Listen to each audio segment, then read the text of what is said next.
नमस्कार दोस्तों, स्वागत है आप सभी का आपके अपने YouTube चैनल जिसका नाम है द ट्रेडर साथी बैतूल। और इसमें हम आपको जो ट्रेडिंग सिखाते हैं, स्विंग ट्रेडिंग, जिसमें 1 लाख की कैपिटल से आपको स्टॉक निकालना, स्टॉक पे ट्रेड करना, एग्जिट करना, प्रॉफिट कमाना, लॉस बुक करना, सारी चीजें यहाँ हम आपको बताते हैं।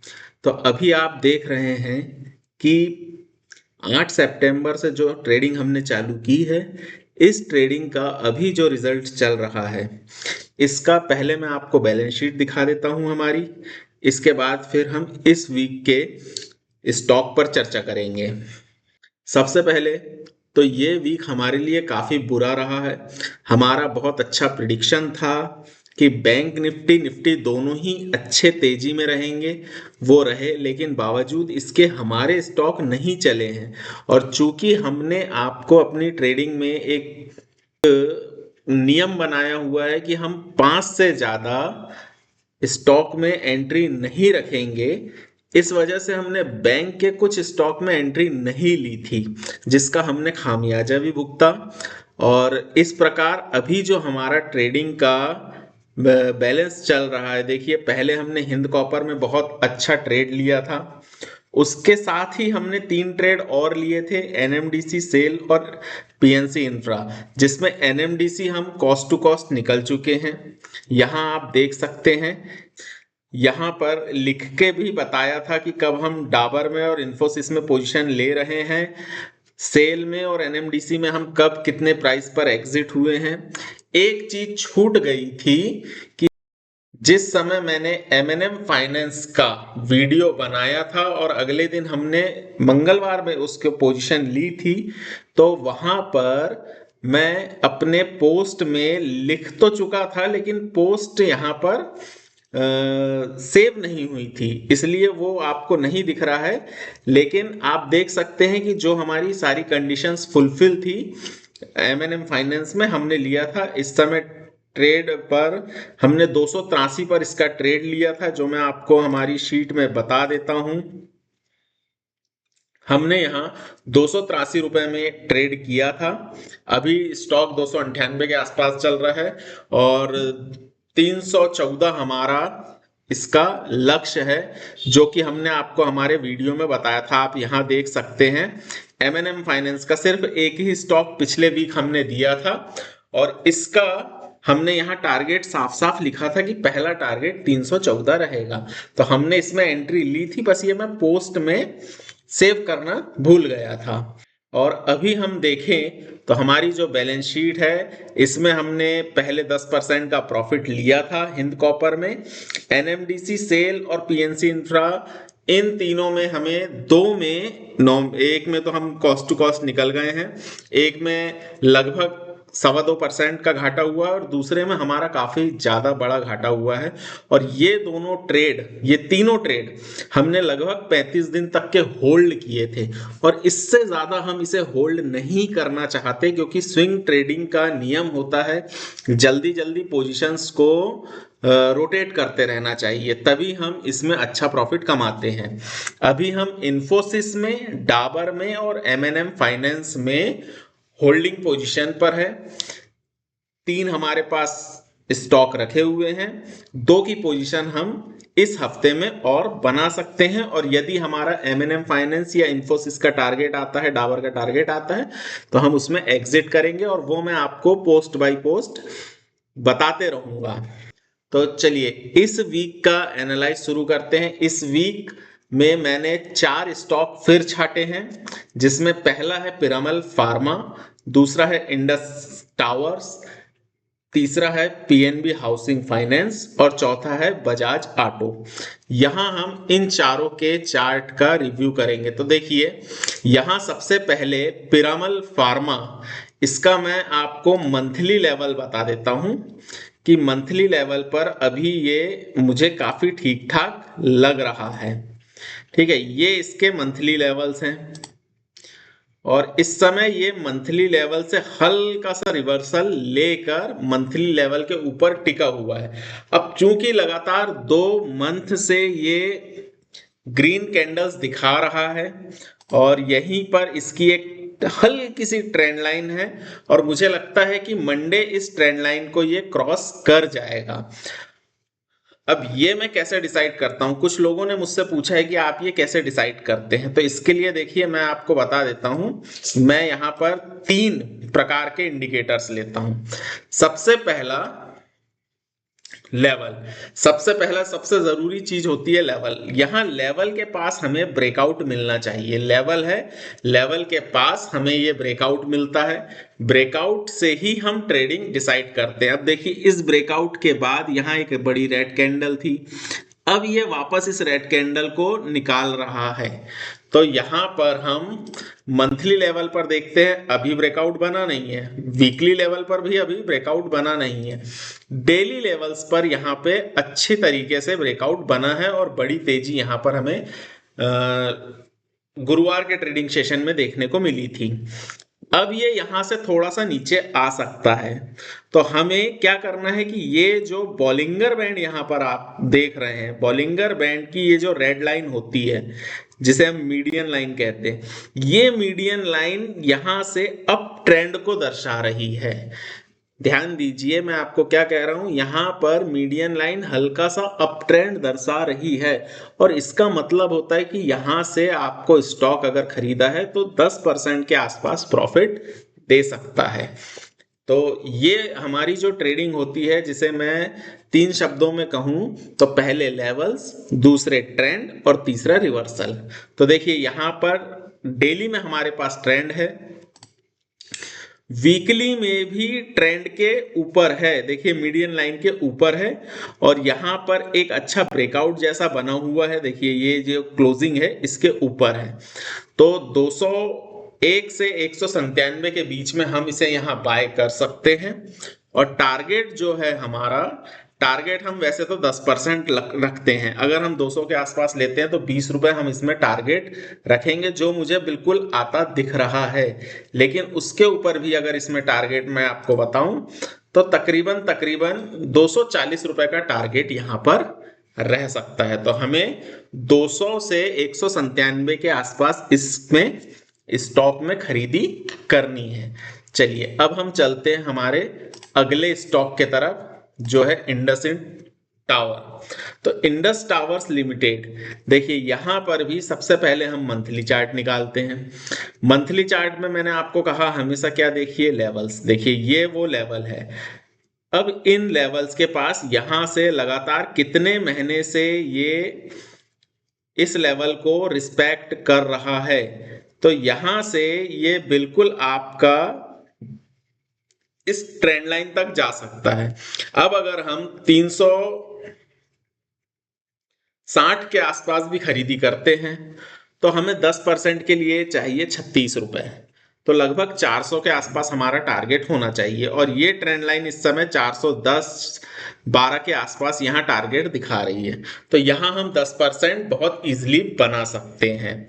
ठीक है, तो यहाँ हम इंडसइंड में, ये मंथली चार्ट है, ये वीकली चार्ट, देखिए यहां पर कितना अच्छा इस लेवल को रिस्पेक्ट कर रहा है। यहां पर अगेन 1 2 और उसके बाद ये तीसरा इसने ब्रेकआउट दे दिया है, तो तीसरे ब्रेकआउट पे खरीदना इसको बहुत अच्छी चीज है। यहां से हमारा 10 रुपए का टारगेट रहेगा, या इस ट्रेंड लाइन पर टच होते तक हम इसको होल्ड रखेंगे।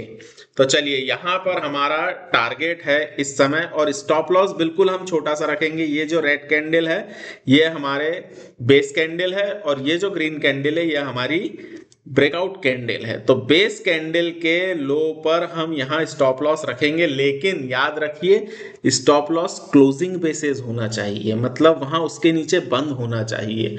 अगर बंद नहीं होता है तो वो दिन के दौरान या वीक के दौरान ही उसको रिवर्स ले सकता है। जैसे आप यहां देख रहे हैं इस कैंडल में इन्होंने, ये ब्रेकआउट कैंडल थी, ये बेस कैंडल थी, ब्रेकआउट कैंडल के नीचे गया, बेस कैंडल के नीचे गया प्राइस, और उसी वीक में ऊपर आ गया और फिर वहां से ऊपर चला गया। तो ये गलती ना करिएगा, क्लोजिंग होने दीजिएगा, डरिएगा बिल्कुल मत।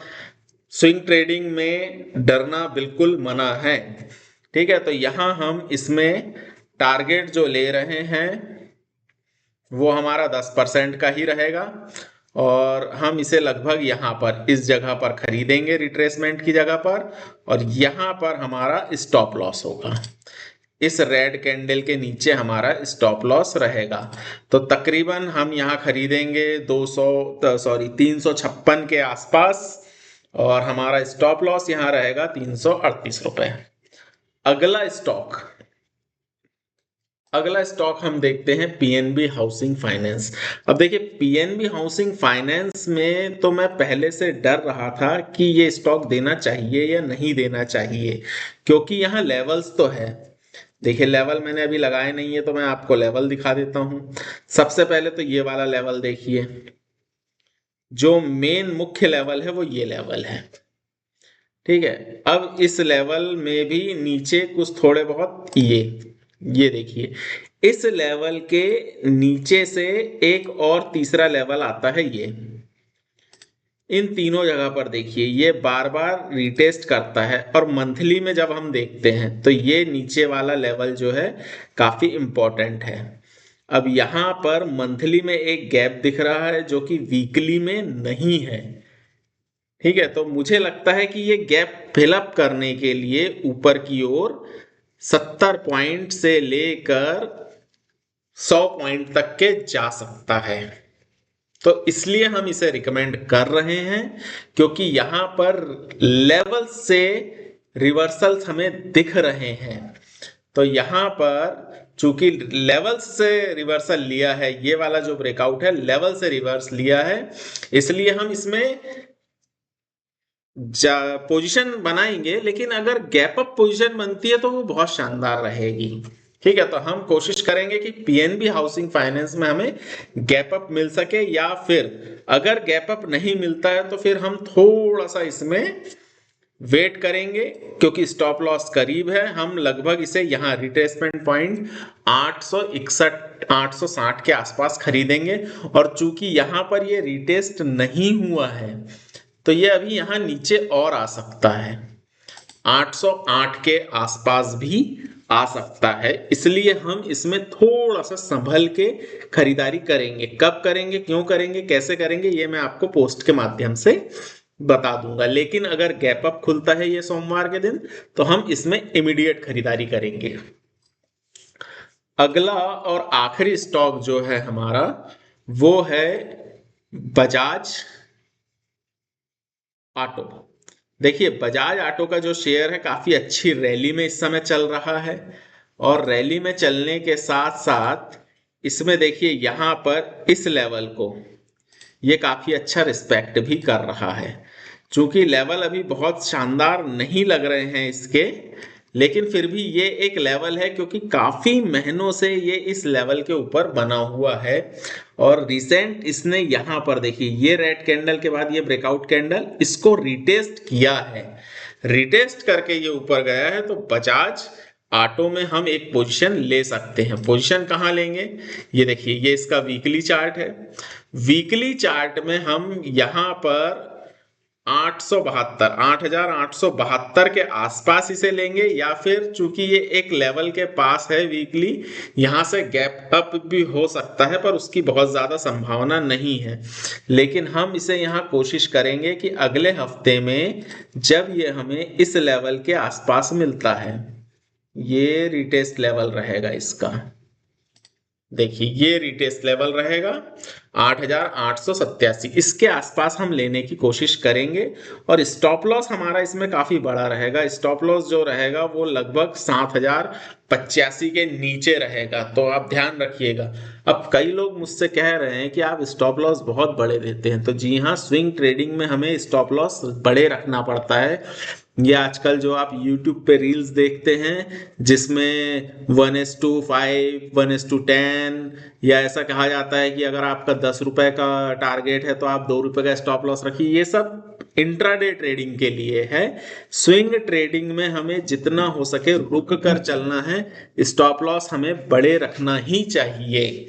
ठीक है, तो इसलिए इसमें भी स्टॉप लॉस मैंने काफी बड़ा रखा हुआ है, ऑलमोस्ट ये कुछ आपका 1800 पॉइंट का स्टॉप 800 पॉइंट का स्टॉप लॉस है, सॉरी 800 पॉइंट से ज्यादा का स्टॉप लॉस है। और यदि यहाँ पर ये स्टॉक चलता है ऊपर की ओर 888 से, तो ऑलमोस्ट हमें 900 पॉइंट्स गेन करने पड़ेंगे, तब हम यहाँ पर 10% का प्रॉफिट बुक कर सकते हैं।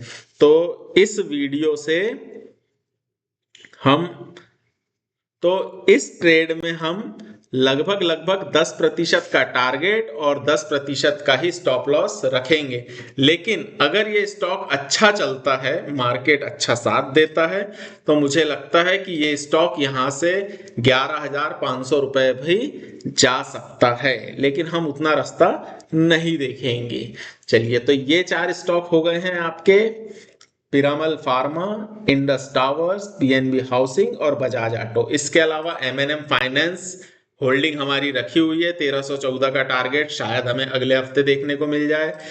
इन्फोसिस काफी नीचे गया था, लेकिन अभी हमारी खरीदी के ऊपर चल रहा है। हमने 1510 पर इसकी खरीदी की है और ये लगभग 1525 रुपए इस समय चल रहा है। तो और इसके अलावा एक स्टॉक हमारे पास और रखा हुआ है, वो है डाबर। और डाबर में इस समय हमें थोड़ी सी निराशा हाथ लगी हुई है। देखते हैं अगले हफ्ते डाबर का क्या रुख रहता है। कोशिश करेंगे कि हम इसमें कॉस्ट टू कॉस्ट निकल पाए। धन्यवाद।